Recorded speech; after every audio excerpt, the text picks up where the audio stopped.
Alien abduction is no longer just a story created in our science fiction.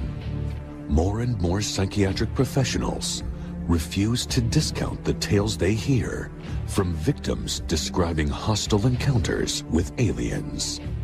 The details of most abductees are striking in their similarity. I mean, this is terror. You're being kidnapped. You don't know what's going to happen. I thought, this is it. I'm going to die of a heart attack or something because it was not human. Transported to an alien craft, some report being subjected to horrific experiments and invasive probes. I hate what they do to me. I hate what they do to my mind. I hate what they do to my body. And it was not a fun experience. This is not something I would wish on anybody. But are the aggressive tactics that accompany most UFO encounters drowning out a more important message? There have been polls conducted, Gallup polls, one poll called the Roper poll. The results were extrapolated and sent to over 150,000 American GPs, medical practitioners.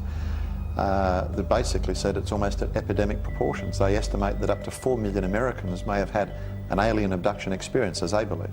And then you've really got to wonder, why is the nature of it so deceptive? You know, if they're really here to help us, as some of these contacts claim, you know, why do they go around acting deceptively? Why do they stealthily abduct people in the middle of the night? And, you know, when I say it was confronting, there was some subject matter that was particularly disturbing. You know, people claim they've been taken onto a spaceship and probed in all parts of their bodies. There are sexual encounters. There seems to be some sort of almost ritual abuse that's going on. So you've got to ask, why would advanced, you know, evolved creatures, you know, kidnap people in the middle of the night and do these horrible things to them, and yet say, you know, we're here to help you evolve? And it's interesting that, you know, we'd like to apply, if you like, a scientific tag to it.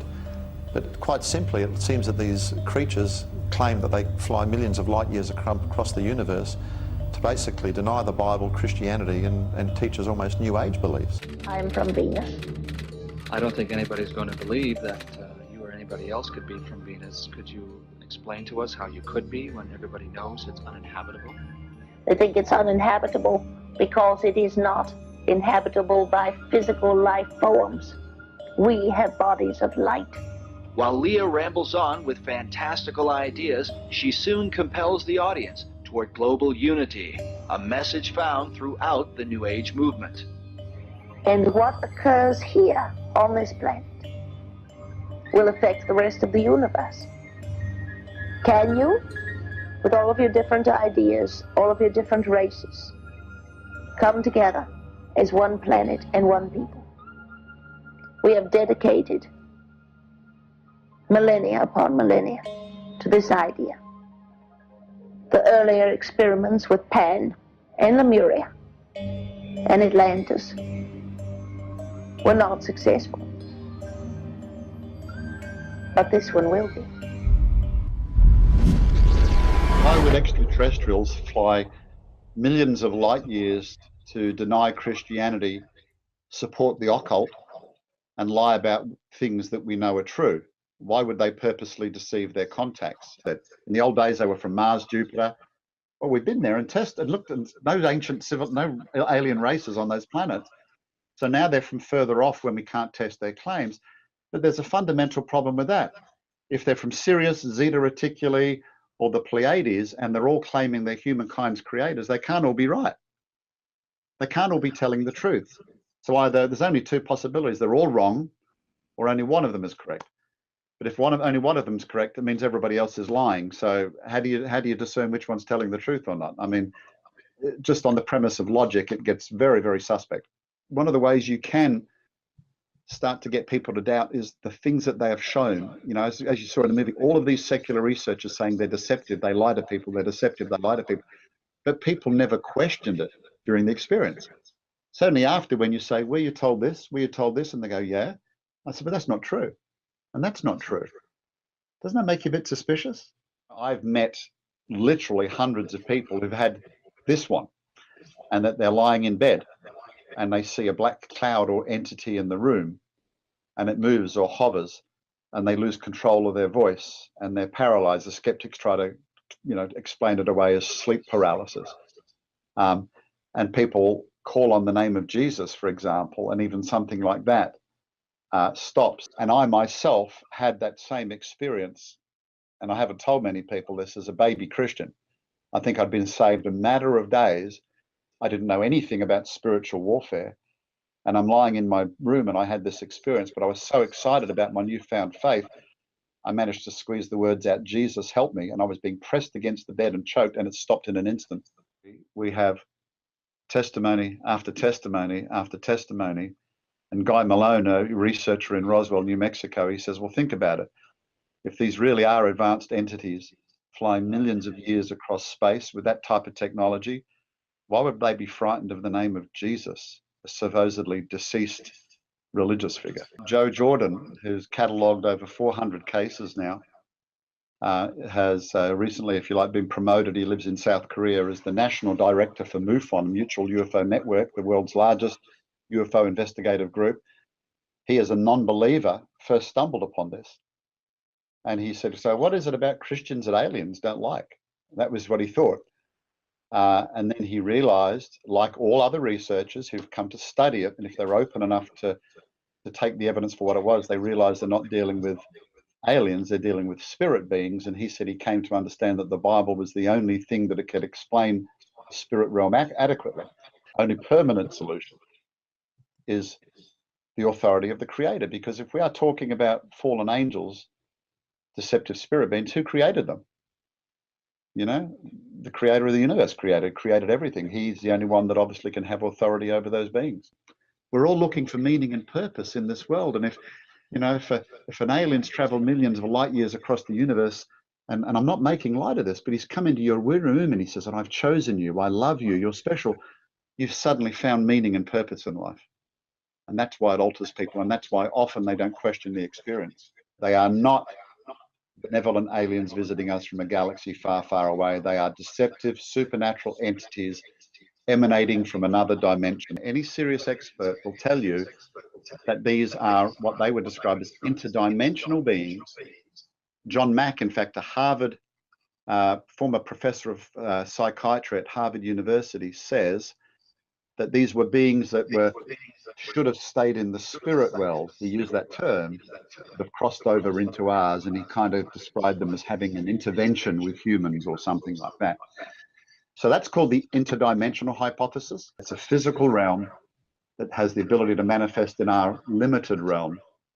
Maybe can deceive our eyes, it's very powerful. And of course, if that's the case, as I've described, they can physically do things to people. In a more disturbing trend, abductees describe being subjected to cruel and shocking experiments.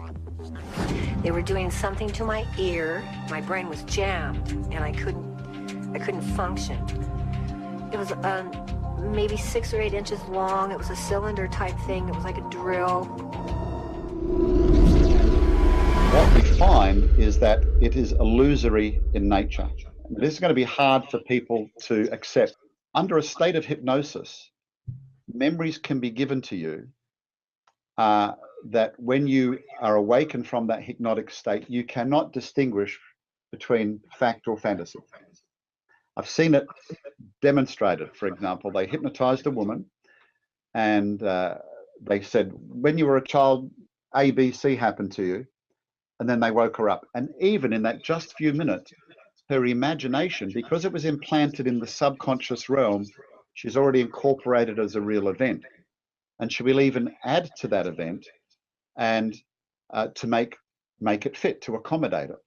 And even when they told her and said, actually, it didn't really happen to you, we just implanted that a few minutes ago, she goes, no, you didn't. No, that really happened to me. So the big key, I mentioned Bud Hopkins before, is when people have this alleged alien abduction experience, or they're driving their car and they see a light, that's the last thing they remember. And it's something called missing time. Missing time. So they wake up hours later and they look at the dashboard clock in the car and they saw the light at 11 p.m. and it's now 3 a.m. in the morning, and they have no conscious recollection of where that 4 hours went. So they go off to, because the last thing they saw is a UFO or an alien, they think, in their room. They go off to one of these UFO research centers and they get hypnotically regressed. And under hypnosis, they recount allegedly being taken on board a spaceship and all of these events because they were consciously told to forget of them. There's a second problem.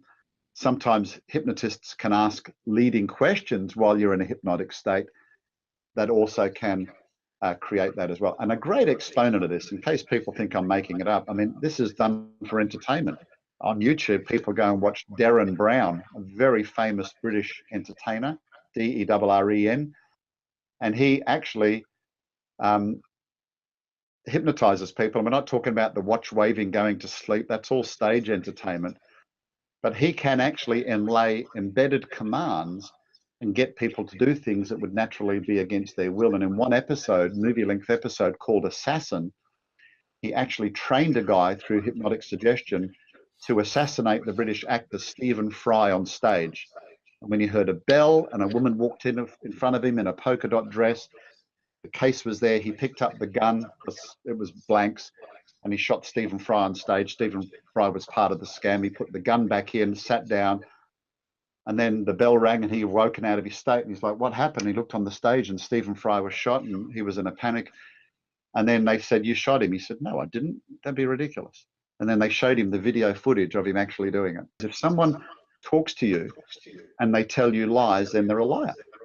If they tell you stories that you can demonstrably show are not true, then trust is not recommended. And when it comes to the things that these alleged abductees, and of course I don't believe they're abductees, so I prefer to call them experiences, but the things that they're told, we can demonstrably show to be false. And so if they are, again, highly evolved benevolent beings, why are they lying to us? Why are they traumatizing people? Don't they know, if they've been watching this for millions of years, that stealthily abducting you into a spaceship against your will and probing you, and people record incredibly painful experiences they believe they've had? Why don't they know that kind of hurts us? Spirit entities are coming. What they're able to do while people are in a transition state that is going off to sleep and falling out of sleep, the hypnagogic or hypnopompic states, that is when you are most suggestible. You see Derren Brown actually do this in people's bedrooms. And you can implant messages that are not real. And as a result of those, when you awaken, you physically think they're real. This is nothing new, and it's in fact been happening for centuries. So think about a couple of hundred years ago. You know, today, I mean, UFOs, aliens visiting us is pop culture. As I said, it's in sci-fi and every popular TV show. But 200 years ago, people believed in beings called fairies. There were stories of fairies appearing in people's rooms, taking people away to other lands, people having experiences with them, sometimes of a sexual nature, and so on. You go back to the Middle Ages, and there were stories of demons entering people's rooms called the incubus and the succubus, raping men and women, even against their will. So, you know, today, if a fairy stood at the bottom of a being claiming it's a fairy stood at the bottom of someone's bed, you'd say, fairies, that's make-believe. You would doubt your own sanity. 200 years ago, it wasn't a problem because they were popular culture. But today, what's pop culture and people don't question is that little entity at the bottom of their bed is really from a planet far, far away, and they've been chosen and they're special. And so what we're seeing, it's the same old phenomenon that is dressed up in a new, more believable guise or theme that makes it acceptable to the population. They're emanating from the spirit realm, but they're illusory. And what I mean by illusory is in the theme or the meme that they're creating. There can be physical experiences. So the Bible records angels coming into our realm, even God's destroying angel killing the firstborn in Egypt. I mean, how much more dramatic can you get than that?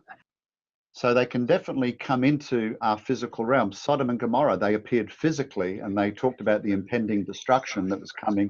They looked like men. 3 men sat down with Abraham. Was one of them the pre-incarnate Christ and a couple of angels?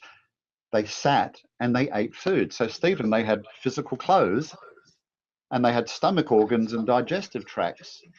And then we hear the angels are described by name as Gabriel, Michael, you know, not to be crass or blunt, but, you know, what defines us as gender, right? It's, you know, it's the organs that we have. So I think when we talk in the spiritual realm, we often think about something that is ethereal and ghostly. I've come to kind of the view that the spirit realm, you know, may be that, but it's not only that. In fact, it could be a physical realm that's of another dimension that can enter into ours.